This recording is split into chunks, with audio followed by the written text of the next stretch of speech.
ఎందుకు బాధ ఎందుకు మరి వాళ్ళకి నాకు అర్థం కాలే. మొత్తం ఉమ్మడి నల్లగొండ జిల్లా మొత్తం నేను పొద్దుగాల లెక్కలు చెప్పిన. నల్గొండ అసెంబ్లీ కాన్స్టిట్యున్సీ ఉందిగా, నల్గొండ అసెంబ్లీ కాన్స్టిట్యున్సీ అది పుట్టినప్పటి నుంచి నిన్నటి దాకా 17 సార్లు అసెంబ్లీ ఎన్నికలు అయితే 15 సార్ల రెడ్డోలు వెలమని వాళ్ళే చేశారు. ఓ 2 సార్ల బీసీలకు వచ్చింది, ఆ బీసీలకు కూడా ఎవరు ఇచ్చిందేం లేదు. బొమ్మగాని ధర్మభిక్షం గౌడ్ ఆయన, రమాదేవి అని ఎన్టీ రామారావు గారు రాజీనామా చేస్తే ఉప ఎన్నికలు వచ్చినటువంటి ఇంకో ఆడబిడ్డ. ఇక వాళ్ళకి ఇచ్చినోడే లేదు, చేసినోడు లేదు. ఎన్ని ఓట్లున్నాయని లెక్క తీస్తే మొత్తం నల్గొండ అసెంబ్లీ కాన్స్టిట్యున్సీలో రెడ్డిల ఓట్లు 9,700 చిల్లర ఉన్నాయి. 9,700 కనీసం గట్టిగా 2 వార్డులకు కూడా సరిపోదు అది.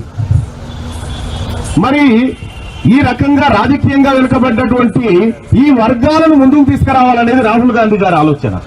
నాకు అర్థం కాని విషయమే ఒకటి, ఇది నాకు మెరమెరనే పడ్డది నా మనసునైతే. ఇక మరి ప్రజలందరికీ ఎట్టుందో తెలియదు, మరి అంత వివిధ రాజకీయ నాయకులు కూడా కొంతమంది ఆలోచిస్తుండొచ్చు. వీళ్ళంగా ఏది మాట్లాడితే అదే నిజం అనుకుంటుర్రా ఎట్లనో తెలుస్తలేదు. వాళ్ళని డబ్బకొట్టే మాటలు చూడరే. కులగణన కావాలట, బీసీ కులగణన కావాలి ఇప్పుడు పక్కా అని అంటున్నావు. ఈ సంగతి రాష్ట్రం అంతా తెలిసానే కావాలని, నువ్వెందుకు అంటున్నావు అని నాకు అర్థం కాలే. నీకు బీసీ కులగణనతో ఈయనకేం పని అని, ఈయనకేం పని అంటున్నా నేను అంటున్నా. లంగా నేను చెప్పేది ఏంటంటే, అరే ఓ బచ్చాబాదు పటేలా, నిన్నే పటేలా అంటే మళ్ళీ ఓలా అనుకున్నారు మీరు. ఈడే దొంగ మల్లిగాడు తెలుసుగా. ఈ మల్లిగాడు మొన్న ఉప ఎన్నికలలో కావచ్చు, మొన్న జనరల్ ఎలక్షన్లలో కావచ్చు, వీడు 40 కాన్స్టిట్యున్సీలు మొత్తం తిరిగిండు. రెడ్డిలకు గెలవాలని రెడ్డిలకు ప్రచారం చేసి రెడ్డిలనే గెలిపించాలని ప్రచారం చేసిన ఈ దొంగ రెడ్డిలను ఎమ్మెల్యే ఎలక్షన్లలో ఎమ్మెల్యేలుగా రెడ్డిలను గెలిపిస్తాడు. ఇప్పుడు వచ్చేమో పక్కా బీసీ కులగణన కావాలి. బీసీ కులగణన కాదురా, నీ కులగణన ఉంది. నీ గులెట తగ్గాలను అర్థమవుతలేదు బిడ్డ, చెప్తున్నాగా నేను. నువ్వు ప్రజలను మొత్తం నీ ట్రాప్లో ఏదో నీ మాయమాటలతోటి ఎటో అటో చేసుకొని బుట్టలు వేసుకొని నీ మాటలు లంగ మాటలు, ఈ ప్రజలు కూడా చాలామంది లంగలను ఎక్కువ నమ్ముతారు, నిజాలను నమ్మరు. వాస్తవానికి నీకు ఆ లంగతనం ఆ లంగ మాటలు ఎక్కువ వచ్చు కాబట్టి నిన్నే నమ్ముతారు ప్రజలంతా. నమ్మినా పర్వాలేదు, దగ్గర పడదు నీ పని అంతా అర్థం అయిపోయింది. నువ్వు కులగణన అన్నోనివి, బీసీ కులగణన అంటేందుకు నీకేం పని అంటున్నా. మావు బీసీలు అందరూ ఉన్నారు, వాళ్ళకు కూడా అర్థమైంది దాని పోరాటం ఒక ఆడంగా సిద్ధమవుతారు, వాళ్ళు అదే పోరాటం చేయాలనుకొని ఉన్నారు. కానీ నువ్వెందుకు అంటున్నావు అంటున్నా. నువ్వు బీసీ కులగణన అంటూ బీసీల దగ్గర ఉండి మాట్లాడారా బోచుడికే. నువ్వు బీసీల కాడ లేకుండా బీసీ కులగణన అనేది ఎక్కడరా? రెడ్డి దగ్గర ఉంటావు, రెడ్డిలు ఏమడి తిరుగుతావు, బీసీ కులగణన అంటావు. ఇదేమన్నా అర్థం పర్థం ఉన్న ఆధార సిగ్గిలు అద్దుందా నీకు? నీకుందా అంటున్నా నేను. ఇంకా మా రాహుల్ గాంధీ ఏం చెప్పిన, రాహుల్ గాంధీ ముచ్చట చెప్తున్నావు. రాహుల్ గాంధీ పార్టీ నుంచి ఉండొచ్చురా. ఈ రాష్ట్రంలో రేవంత్ రెడ్డి గారా, రేవంత్ రెడ్డి పేరు తీస్తలేవు. టికెట్ ఇచ్చినాడు, నేను 4 కోట్లు ఇచ్చిన కోమటిరెడ్డి వెంకరెడ్డికి రాజగోపాల్ రెడ్డి అని వాంటి. ఇప్పుడు కోమటిరెడ్డి రాజగోపాల్ రెడ్డి ఎటు పోయినరా? నల్లగొండ ముచ్చట తీస్తున్నావు. నల్లగొండలో బీసీ జనం ఎంత ఉంటారు అనుకున్నావు తెలుసా? రెడ్డిలు 9,400 ఎవరు, 2 వార్డులకు సరిపోరు. లాంగా తెలియదు ఆరావే. ప్రజలకు తెలిసి నాయకులకు కూడా, బీసీ నాయకులకు జనరల్ చాలామందికి తెలిసి అయినా వాళ్ళ మాయలో పడి పైసలకు ఏదో విధంగా అమ్ముడు పోయో లేకపోతే ఎట్టెట్టనో అయిపోయింది. కానీ ఇప్పుడు తెలుసుకుర్రా, ఆ సంగతి కూడా నీతోటే తెలుసుకోరు. ఎందుకంటే నువ్వు బయటబాదు లాంగావు, ఎప్పుడు ఏడుంటావో తెలియదుగా. నిన్ను చూసి కూడా వాళ్ళు తెలుసుకోరు. అమ్మ ఇది కథ కరెక్టేరో, వీడు ఎప్పుడు ఏడుంటాడో తెలుస్తలేదని నిన్ను చూసి రాష్ట్రం అంతా అర్థమైందిరా. నీది కూడా ఒక పుణ్యమే అర్థమైనందుకు.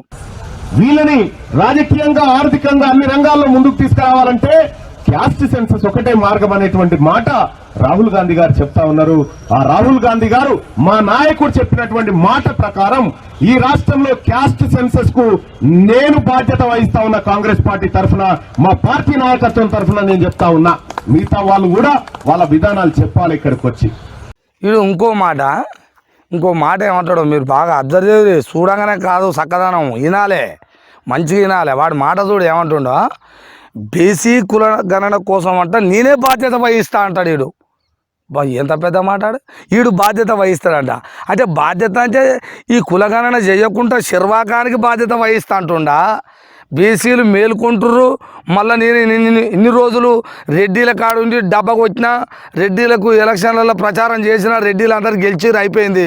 ఈడ నన్ను ఓడి డేక్తలేడు, రెడ్డిల నాటకు ఏదో చేసిరు ఎమ్మెల్సీని కానీ గెలిచినా కానీ నాకు ఎక్కడ లేదు, అదే వార్తలు మళ్ళీ చదువుకుంటున్నా అనుకొని బాధపడి ఎక్కడ ఆయవరకల ఏం చేయాలబ్బా అని ఇప్పుడు బీసీ కులగణనని మళ్ళీ ఇటు తిరిగినవురా. బోచుడికి నీ సంగతి అంతా అర్థమైంది. అక్కడ డేగనందుకు ఇక వార్తలు చెప్పుకుంటా మళ్ళీ అక్కడనే పోయినావు. ఇప్పుడు రేవంత్ రెడ్డిని చేస్తలేవు, కోమరెడ్డిని చేస్తలేవు, రాజగోపాల్ రెడ్డి ఎవరు లేరు. ఇక మా రాహుల్ గాంధీ అని అంటాం. మా రాహుల్ గాంధీ సిగ్గిలేదురా నీకు? మీరు రాహుల్ గాంధీ అంటున్నావు ఎందుకురా? మీరు రాహుల్ గాంధీ చెప్పింది నువ్వు ఇక అదే బీసీ ఏం దారి ఉందిరా అని చూసిండు. ఇప్పుడు ఏం దారి ఉందిరా అంటే ఎక్కడ ఏం లేదు, ఇక బీసీ కులగణన కాడికి వచ్చింది. ఇది ప్రజలారా, నాయకులారా, కొంతమంది నాయకులకు కూడా చెప్తున్నా, ఇప్పటిదాకా అలసిపోయారుగా పోరాటాలు చేసి చేసి చేసి ఒక్క ఎమ్మెల్యే అయింది లేదా, ఎంపీ అయింది లేదా మన బతుకుకు. ఇప్పుడన్నా సిగ్గి లజ్జ తెచ్చుకొని మనమే ఆలోచిద్దాం. వాడు చేస్తాడు, వాడు ట్రాప్ చేస్తాడు బీసీల. నేను ఒక్కటి అడుగుతున్నా, నేను తప్పు మాట్లాడితే చెప్పు తీసుకొని అనొచ్చున్నాను. నేను తప్పు మాట్లాడితే అన్ని నిజాలు మాట్లాడుతున్నా. ఈడు నిజమే మాట్లాడితే, బీసీల గురించి మాట్లాడితే, ఎస్సీల గురించి నిజంగానే మాట్లాడినోడైతే ఈయన ఎమ్మటున్న బీసీలు అందరు ఎటుపోయారు? వీడు ఒక్కడే ఉన్నాడు. అప్పుడు వీడు మొదట పాదయాత్ర పెట్టి నడుతున్నప్పుడు వీడు ఒక్కడే ఉండు. వీనెమ్మటి బీసీలు ఉన్నారు, వీనెమ్మటి ఎస్సీలు ఉన్నారు. ఏరు ఎక్కడ పోయి అంటున్న బోచడికే మళ్ళా మాయ చేస్తే, మళ్ళా మాయ మాటలు మాట్లాడుతుంటే ఈయన ట్రాప్లో పడొద్దని నేను చెప్తున్నా. అబ్బా మీరు ఏమని అనుకోరి, మీరు ఆయన అభిమానులు ఉండొచ్చు, వాని ప్రేమించవచ్చు, వాని పార్టీ ఉండొచ్చు. మీరు ఏ పార్టీ అని ఉండరు, నాకు అనవసరం. నేను నిజాన్ని చెప్తున్నా, నిజాన్ని మీరు అనండి. ఈయన మాయల పడకురి. ఇక్కడ చాలా మంది ఈ మధ్యలో నా వాయిస్ కొంచెం పెరుగుడుతోని ఒక ఆయన ఫోన్ చేసింది నాకు. ఇప్పుడు ఎక్కడ కులాలు మళ్ళన్న అంటాడు ఆయన. రెడ్డి ఆయన ఫోన్ చేసి, ఇప్పుడు ఎక్కడ కులాలు ఏం కథ, మీ పిల్లలు మేం చేసుకోవాడితే మా పిల్లలు మీరు చేసుకుంటారు, మీకు అంత ఇబ్బంది అయితే మా వెనకాల ఉన్నటువంటి ఆ రెడ్డి అనేది తీసేస్తామని చెప్పి. నువ్వు ఎందుకు తీస్తావు బాయ్ సార్? నువ్వేం తీయకు, నీ పేరు వెనకాల ఉన్నటువంటి ఆ రెడ్డి తీయకు. కానీ ఒక్క పని చేద్దాం, నువ్వు నేను సమానం అంటున్నావు కాబట్టి నీ ఆస్తి నా ఆస్తి ఒక దగ్గరే శీర్షంగం పంచుకుందామని చెప్పిన. ఖతం. ఇది వద్దట, వచ్చిన పంచాయతీ కీడ కదా, వచ్చిన పంచాయతీ కీడ. ఈడు ఒక మాట అంటాడు లంగమ్మలాడు, ఏమంటాడు చూడు. ఒక రెడ్డి గారు ఫోన్ చేసి అంటున్నాడు ఈయనకు, ఏమే మల్లయ్య పటేలా మల్లన్న, ఇప్పుడెక్కడి కులాలే, మా పిల్లల్ని మీరు చేసుకుంటుంది, మీ పిల్లల్ని మేము చేసుకుంటుంటివి, అంతా కలిసిపోతుంటివి, ఇంకా కులాలు ఎక్కడివే ఇక్కడ అని అన్నాడట. ఒక రెడ్డి గారు ఫోన్ చేసి అన్నాడట ఈయనకు. అరే నిజంగా అన్నాడారా అంటే నువ్వు ఒక వీడియో పెట్టా, ఆడియో పెట్టరా, రికార్డు పెట్టరా, నేను నమ్ముతా అన్నాడా? అంటే రికార్డు పెట్టరా చూద్దాం. నిన్ను రెడ్డి గారు ఫోన్ చేసి ఇప్పుడెక్కడి కులాలు రెడ్డి మల్లయ్య అని అన్నాడట. ఎంత డ్రామరా అనేది, ఏం వెళ్తావురా కథ. అబ్బా సూపర్ రా నువ్వు. నేను చెప్తున్నాగా అల్లుట్లా అబద్ధాలల్లా అసలు అబద్ధం నీతోటే పుచ్చిందిరా. ఇప్పుడు ఈ జనరేషన్లో అయితే నీతోటే పుచ్చింది. వెనకట్టు ఉంచో ఉండదేమో అబద్ధం, ఎప్పటి నుంచి అని ఉంటుంది. కానీ ఇప్పటి జనరేషన్లో అబద్ధం అనేది నీతోటే పుచ్చిందిరా. లంగా మాటలు నీకానే పుచ్చాయి, ఇంకోని కాడ పుట్టలే. ఏమన్నట, మా పిల్లను మీ పిల్లను అన్నారట. ఒక్క రికార్డు పెట్టరా నువ్వు, ఫస్ట్ రికార్డు పెట్టు, నమ్ముదాము, నిజంగానే అనుకుందాం. అబ్బాబ్బాబ్బా ఏం ఇవన్నీ అయితే మీ పిల్లని మీరు చేసుకోను, మా పిల్లని మీరు చేసుకుంటే రాష్ట్రం అంతటా 7 కాడికి నరికి చుగుడలు చేసేస్తుర్రా. విధానం ఏంది, ఇట్లా లవ్ మ్యారేజ్లు చేసుకుంటారు కదా, ప్రేమించి పెళ్ళిళ్ళు చేసుకుంటారుగా, ఎన్ని ఘోరాలురా. పిల్లని ఏమన్నా అన్నందుకే, పిల్లగాని ఏమన్నా అన్నందుకే నువ్వు మా కులం నీ చేసుకుంటావా, నువ్వు తక్కువ కులం దానివి, నువ్వు ఆ కులం ఈ కులం అని ఎంతోమందిని నరికి చంపిరు. ఏడ దొరికితాడ చంపిరు. ఈడేమో ఈయన కట్ట రెడ్డి ఫోన్ చేసి, ఎక్కడవా మల్లయ్య పటేలా, కులాలు ఎక్కడివా, నీ ఖాతాలు. అలాగే ఈడబ్ల్యూఎస్ కోట, ఇవాళ ఈడబ్ల్యూఎస్ కోట భారతదేశంలోనే అత్యధికంగా ఈడబ్ల్యూఎస్ కోటాను అడ్డం పెట్టి బతుకుతున్నటువంటి వర్గం ఈ తెలంగాణ రాష్ట్రంలోనే ఉంది. మేము లెక్కలు తీస్తా ఉన్నాం, మేము ఎప్పటికప్పుడు ఆ లెక్కలన్నీ బయట పెడతా ఉన్నాం. చూస్తా ఉంటే షాక్ అవుతా ఉన్నాం. సార్ చెప్తున్నట్టుగా నా దగ్గర ఉన్నాయి లెక్కలు. బీసీలను లెక్క పెట్టమంటే వాళ్ళు లెక్క పెడతలేరు కాబట్టి నేను వాళ్ళని లెక్క పెట్టి పెట్టినా. ఎందుకైనా మంచిదని ఈ తెలంగాణ రాష్ట్రంలో రెడ్డిల జనాభా లెక్క పెట్టి పెట్టినా. వెలమని ఎంతమంది, అందులో గుట్టాడి ఎంతమంది, మొట్టాడి ఎంతమంది, వీళ్ళందరి లెక్కలు పెట్టి తయారుగా పెట్టినా. మీరు మా లెక్కలు చెప్తారా, నేను మీ లెక్కలు చెప్పాలి, ఇక తెలుసుకోవాల్సినటువంటి సమయం. అందుకోసమే ఇక్కడ ఈడబ్ల్యూఎస్ రిజర్వేషన్ పేరు మీద అప్పనంగా ఉద్యోగాలు కొట్టుకపోతా ఉన్నారు. మధ్యప్రదేశ్ హైకోర్టు క్లియర్ గా చెప్పింది, 100% రిజర్వేషన్లు ఉంటే అందులో 50% ఎస్సీ ఎస్టీ బీసీలకు పోగా మిగిలిన 50%లో అప్ టు 10% అన్నారు తప్ప 100%లో 10% అది చట్టంలో ఎక్కడ లేదు. అది కోర్టు కూడా ధృవీకరించింది. కానీ తెలంగాణ రాష్ట్రంలో ఏం జరుగుతా ఉందో మీరు గమనించండి. 10కి 10 అప్ టు 10% వరకు ఎంతుంటే గత లెక్క చేసేవా అంటే అట్లా లేకుండా 10కి 10 అమలు చేస్తే ఇలా ఏ కోర్టు దాన్ని అడ్డుకోలే. తెలంగాణ రాష్ట్రంలో అప్పర్ కాస్ట్ ఈడబ్ల్యూఎస్ కు సంబంధించినటువంటి వాళ్ళు, ఎలిజిబిలిటీ ఉన్నటువంటి వాళ్ళు 1 లేదా 2% మంది మాత్రమే. కానీ 1-2% ఉన్నటువంటి వాళ్లకు 10% రిజర్వేషన్ అమలైతా ఉంటే 160% ఉన్నటువంటి బీసీలకు 27% కూడా వాటా దక్కకపోతే ఇది అన్యాయం కాకపోతే ఏమైతుంది? అవురా, మళ్ళీ ఈడబ్ల్యూఎస్ అని ఉద్యోగాలు అన్నీ వాళ్ళే వేసుకపోతారు అనేది మాట్లాడుతున్నాం. ఇది నిజమేరా? నిజమే, దీంట్లో తప్పట్టడం లేదు. మరి నువ్వు వీళ్ళు వేసుకపోతురు ఈడబ్ల్యూఎస్ అని నీ ఇప్పుడు చెప్తున్నావురా బోసుడికే. మరి అప్పటి నుంచి దీని మీద ఉద్యమం ఎందుకు చేయలేదురా? నువ్వు ఎందుకు చెప్పలేదురా? ఏదో 7200 అని అది ఒక ఉద్యమం చేస్తేవి, బహుజన ఉద్యమం అని అదొక దండ పెట్టి నడుస్తేవి, బ్లాక్మెయిల్ చేస్తేవి. నువ్వు చేసిన ఏమైనా ఉన్నాయా? మళ్ళీ పోయి బీజేపీలో పడుతుంది, అది మెడకేందో తలగించుకొని మళ్ళీ అది వస్తుంది, మళ్ళీ అల్లకి వెళ్ళిపోయి జైలుకి పోతుంది, మళ్ళీ బయటకు వస్తుంది. నీది ఏదన్నా ఒకటి చక్కగా ఉన్నదిరా, మళ్ళీ అది పోతుంది, మళ్ళీ కాంగ్రెస్లో చేరుతుంది. కాంగ్రెస్లో చేరుతుంది, నేను 4 కోట్ల 2 కోట్ల ఏమో రాసిస్తున్నాను ఇస్తున్నా అని అట్లా అవుతుంది. మళ్ళీ ఇప్పుడు పోయింది గెలిస్తేవి, అటో ఇటో లంగా మాటలు చెప్తేవి, గెలిస్తేవి ఎమ్మెల్సీగా అది అయిపోయింది. మళ్ళీ ఇప్పుడు ఏం మాట్లాడుతున్నావు? రాహుల్ గాంధీ అని మళ్ళీ అంటున్నావు. రేవంత్ రెడ్డి ఎటు వాయే, కోమరెడ్డి ఎటు వాయే, ఏం మాటలు రాని? ఏమన్నా అర్థం పర్థం ఉన్నదిరా? చెప్పు, దీంట్లో నీకు అర్థం పర్థం ఉంటే చెప్పు నాకు. ఈడబ్ల్యూఎస్ గురించి మాట్లాడుతున్నావు, వాళ్ళు జాబ్లు ఎత్తుకపోతారు అనేది మంచిదే, ఆనాడు నుంచి ఎత్తుకపోతారుగా. అప్పటి నుంచి నువ్వేం బీకపోయినావు అంటున్నా నేను. ఎట్లా అప్పుడు కూడా చెప్పి ఇదే ఉద్యమము, ఇప్పుడు బీసీల మీద లెస ప్రేమలు ఉల్కపోస్తున్నావు కదా నువ్వు. బీసీలు అంటే అబ్బా నా ప్రజలు ఏమవుతారో అన్నట్టుంది కదా నీకు ప్రేమ. మరి అప్పటి నుంచి ఏం చేసినావు అని లంగా మళ్ళీగా నీకు అతుకుతానేమో గతికినట్టు ఉంటావు, అతకకపోతే ఎలాగాస్తావు రిటా అని ఎమ్మడిదమ్మడితే అదగా ఎలాగాస్తావు. ఈ దొంగ మాటలు బంద్ చేయరా. బీసీలను మళ్ళీ ఏం చేద్దామను నాకైతే భయం అవుతుంది.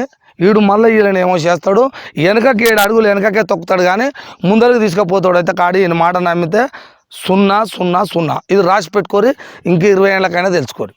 ఈ దేశంలో, ఈ రాష్ట్రంలో బీసీల పైన సమితి తల్లి ప్రేమ చూపిస్తున్నటువంటి ఈ అగ్రకులానికి సంబంధించినటువంటి ప్రభుత్వాలు ఏవైతే ఉన్నాయో ఇవి అన్యాయం చేస్తా ఉన్నాయి. ఈ అన్యాయాన్ని అరికట్టడం కోసం మనమంతా ఏకం కావాల్సినటువంటి అవసరం ఉంది. అంటాడు దేశంలో రాష్ట్రంలోనట అగ్రకుల పార్టీలన్నీ అగ్రకులాలట సౌతి ప్రేమ చూపిస్తున్నాయట బీసీల మీద, సౌతి తల్లి ప్రేమ చూపిస్తున్నాయట. ఈయన మాటలు చూడరే మంచిగా ఇనురే. మరి నువ్వేడున్నావురా? సౌతి తల్లి ప్రేమ చూపిస్తున్నాయి అగ్రకులాల పార్టీలు, మరి నువ్వేడున్నావు అంటున్నా. నువ్వు అందులోనే కదా గెలిచింది, అగ్రకుల పార్టీలలోనే కదా ఎమ్మెల్సీ అయ్యింది. సిగ్గిలే కూడా చెప్తావు ఎందుకంటే నువ్వు ఉన్నది అగ్రకుల పార్టీలల్లా, మళ్ళీ బీసీలను ఇట్లా చూస్తున్నాయి, ఆ పార్టీలు ఇట్లా చూస్తున్నాయి. దేశంలో ఉన్న పార్టీలు మొత్తం అగ్రకులాలే, విన్నావా? ఆ పార్టీలు ఉన్న పార్టీలు ఇప్పుడు ఓడిపోయింది కావచ్చు, గెలిచింది కావచ్చు, ఏదైనా కావచ్చు, ఆ పార్టీలన్నీ అగ్రకులాలే. నేను ఇక్కడి నుంచి చెప్తా ఉన్నా, నిన్ననే పోయి గవర్నర్ గారిని కలిసి వినతి పత్రం ఇచ్చిన, గవర్నర్ గారిని కలిసి చెప్పిన, అయ్యా ఈ ఈడబ్ల్యూఎస్ కోటా ఫిక్స్ చేయండి, వాళ్ళ లెక్కేంతో చేయాలండి. ఇవాళ బీసీలకు రిజర్వేషన్ కావాలి స్థానిక సంస్థలలో ఉంటే ఓ డెడికేట్ కమిషన్ వేసి బీసీల లెక్క తీసి వాళ్ళకి ఎంత రిజర్వేషన్ ఇవ్వాలో అనేది ఆలోచన చేస్తున్నారు. ఈడబ్ల్యూఎస్ కోట కోసం గవర్నర్ దగ్గరకు పోయి వీడు వినతి పత్రం ఇచ్చి వచ్చినట. ఎందుకు? స్థానిక సంస్థలలో మళ్ళీ ఏమైనా మోసం జరుగుతుందా అని ఇచ్చి వచ్చినట. ఎందుకంటే వార్డు మెంబర్లు సర్పంచ్లు ఎంపీటీసీలే కావాలిగా ఇల్లు, మళ్ళీ ఎక్కువ పైకి పోవద్దుగా. ఈ సోయున్న వీడు మనకు అన్నీ కావాలనుకున్నప్పుడు మరి ఎమ్మెల్యే ఎలక్షన్ల ముందర ఎందుకు ఇవ్వలేదురా గవర్నర్కి ఈ లెటరు? అప్పుడే ఇస్తే ఈ సోయితోటి అయ్యా మా బీసీ కులగణన కోసం నేను మొత్తం రాష్ట్రం మొత్తం దేశం మొత్తం మీరే ఉంటారా, మీ ఈడబ్ల్యూఎస్ పెట్టుకొని అట్లా మీరే ఉంటారా, మరి మాకేదయ్యా ఇప్పుడు ఎలక్షన్ ఆయే, ఈ ఎలక్షన్లో మేము ఎందుకు ఉండొద్దు, మా శాతం ఎంత, మా లెక్క ఎంత, మా పత్రం ఎంత, నేను కట్టిన కట్టలు ఎంత అని అడిగినావురా భోషుడికే. అప్పుడు ఎక్కడ పోయిందిరా నీ సోయి? నేను చివరిగా ఒకటే మాట చెప్పదలుచుకుంటున్నా ఈ రాష్ట్ర ప్రభుత్వానికి, రేవంత్ రెడ్డికి చెప్తున్నా. ఈ 93% ఉన్న బహుజనులకు మొత్తానికి బీసీ ఎస్సీ ఎస్టీ ప్రజలందరికీ కావాల్సిందే లెక్క. ఇప్పుడు బీసీలకు కులగణన కావాలి, 100% కావాలి. ఎందుకంటే ఈ అందరి ఓట్లతోటే నువ్వు గెలిచినావు కాబట్టి. నువ్వు బీసీ కులగణన చేయకపోతే చెప్పు తీసుకొని ఓట్లు వేసిన ప్రజలే చెప్పు తీసుకొని తాంతారని చెప్తున్నా. నేను ఖచ్చితంగా చెప్తున్నా. రేవంత్ రెడ్డి ఇప్పుడు గెలిచి నీ ప్రభుత్వం నీ చేతులు ఉండొచ్చు, కానీ ఇంకా 4 రోజులు అయితే మళ్ళీ రాదా ఎలక్షను? వచ్చే ఎలక్షన్ల వరకల్లా ఈ తెలంగాణ ప్రజలందరూ బీసీలు ఎస్సీలు ఎస్టీలు మమ్మల్ని ఇట్టనే మోసం చేసుకుంటూ పోయినామనుకో, కులగణనే చేయలేకపోయినామనుకో, నీ ప్రభుత్వాన్ని ముక్కు పట్టి చెవు బట్టి చెప్పు చేతులు పట్టుకొని నిన్ను తల ఉంచి దించకపోతే తువ్వాను. నేను ఈ మాట చెప్తున్నా, గుర్తుంచుకో. 100% ఎవడో లంగా లపుటిగాడు నీ దగ్గర ఉండి నీ దగ్గర ఉండు తీన్బార్ మల్లిగాడు, ఇదేమన్నా మాటేనా? వాడు నీ సంకలుండు నువ్వేసింది తినుకుంటా మా బీసీ కులగణన కావాలంటే మేమేటో నమ్ముతావురా? నువ్వు గిట్ట ఆడిస్తున్నావు ఏంది డ్రామా? నువ్వు అట్లా ఓ దిక్కు నువ్వు అట్లా అనుకుంటా పోరాదా అని చెప్పినావు ఏంది రేవంత్ రెడ్డి? నువ్వు అనమంటే అంటుండా, లేకపోతే వీడిని స్వార్థం కోసం మళ్ళీ కొత్త డ్రామా వేస్తుండా? మీరు డేకపోయే వరకల్లా మీ పేరు కూడా తీస్తలేడు. విన్నావా రేవంత్? మీ పేరు తీస్తలేడాడు. ఇప్పుడు రాహుల్ గాంధీ పేరు తీస్తుండు అంటే నువ్వు గిట్ల ఏమన్నా అన్నావా? అర్థమవుతలేదు. అందుకే నేను ఏమంటున్నా రేవంత్ రెడ్డి, 100% నువ్వు కులగణన చేయాల్సిందే. బీసీలు అంటే ఉత్తు ఆషామాష కాదు, ఎస్సీలు అంటే ఆషామాష కాదు, ఎస్టీలు అంటే ఆషామాష కాదు. అందరూ ఓట్లేస్తేనే, సబ్బండ కులాలు ఓట్లేస్తే ఈరోజు రాష్ట్ర ముఖ్యమంత్రి అయినావు నువ్వు. అది గుర్తుంచుకొని కులగణన చేసి గౌరవాన్ని కాపాడుకో.